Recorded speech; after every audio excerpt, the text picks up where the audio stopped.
TV के popular show Anupama की कहानी में अनुज अनुपमा के ख्यालों में गुम है और माया अनुज से सवाल करने आ जाती है। माया कहती कि अनुपमा में ऐसा क्या है जो मुझ में नहीं है, क्यों उसे आपसे कोई शिकायत नहीं है। इस पर अनुज कहता है कि नहीं, क्योंकि वो मेरी अनुपमा है। अनुज के मुंह से अनुपमा की तारीफ सुनकर माया गुस्से से भर जाती है, जिसके बाद अनुज कहता है कि अनुपमा को मुझ पर विश्वास है और वो मेरी मजबूरी को समझती है। मैं हमेशा उसके वापस आने का इंतजार करता रहूंगा, लेकिन कभी हमारे बीच में कोई तीसरा को नहीं आने दूंगा।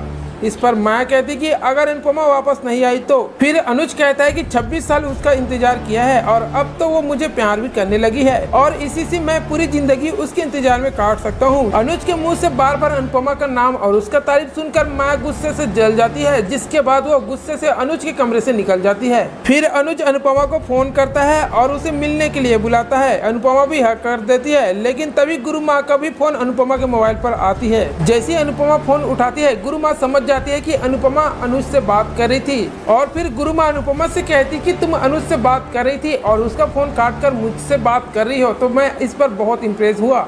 लेकिन इसके बाद अनुपमा की राह में जो रुकावटें आई उसे देखकर अनुपमा भी अब सदमे में आ गई है।